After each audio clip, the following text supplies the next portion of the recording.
What do you see as some of the most common challenges with first-time home buyers in Denver, whether that's lending or not? Well, price is probably the biggest one, right? Denver's an expensive place to live.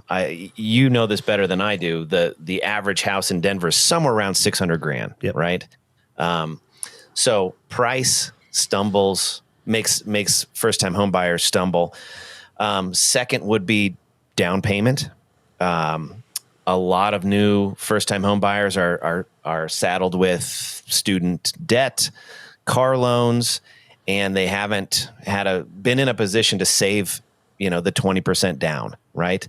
And then they come to learn, you don't need 20% down. You could do it for 10 or 5 or 3.5 or 1 or 0, right? It goes all the way down to 0. Now, of course, the devil's in the details, but lack of down payment is not a good excuse, right? It's not a good reason to not explore this, right? If you've got a job, if you can show income, and and you have an established FICO score, generally 600 or above, right? The minimums, depending on the program, is sometimes it's 600, sometimes it's 680, sometimes it's 620, depends on the program. But if you've got as long as your credit score isn't below 600 and you've got a steady gig, you have a chance to get into a house, right? Now, the last thing I'll say is your first house often isn't your dream house, unless you're just a rock star employee or you've started a business or whatever.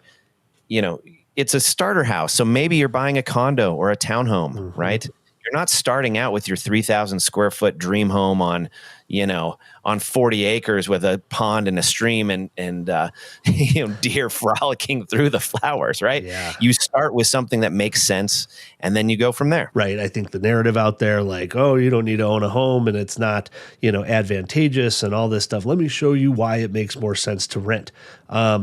And I'm gonna piggyback on too. Is it Dave Ramsey, right? The credit guy. Yep. No credit is better than credit, which that's a whole nother story on whether or not I believe his thesis, which I don't. But the reason why his program is so successful and his debt snowballing is, and he even tells you, he's like, it doesn't make the most sense to pay off the smallest credit card first versus the one with the highest interest. But the reason why we do that is to gain traction. It's the same idea with buying that little crappy 1-bedroom condo. Buy where you don't want to live, buy what you don't want to buy. And in 5 to 10 years, you now can do what you want, right? You have the freedom. I mean, I had buyers that bought in Brighton 5 years ago, right? They made $200,000 in 5 years. They bought for $200,000, they sold for $400,000 in a handful of years, and it changed their life, right? And they bought with 0% down using a VA loan, like going through all this stuff. And it changed their life because of one decision. And the decision was, should we live in Brighton? Turned out to be a phenomenal move for them. So can I add one more thing? Yeah, go for it. One additional thing that I see first-time home buyers where they stumble is the old analysis paralysis. Yeah. And trust me, folks, I have a relationship. Me and analysis paralysis, we're homies, right? But you do have to you do have to act. And so one of the scariest things I see first-time home buyers doing is talking about the Federal Reserve and what's the Federal Reserve going to do to interest rates. And they're playing this macroeconomic game, something that even the great geniuses of our time, are not successful at predicting what the Fed's going to do on a regular basis. And so a first-time home buyer now is playing the what's the Fed going to do game. And that's just going way too deep down the rabbit hole. Yeah. And the result of that is not getting into a house or a townhome or a condo, not buying and owning a property. So beware of analysis paralysis, and don't put too much weight into what the what the Federal Reserve is doing. Mm-hmm. That's my humble opinion, and I've given this lecture plenty of times. So now I'm giving it to you, buddy. Yeah, you can't time the market, right? We've talked about this numerous times. everybody's been wrong about every crash.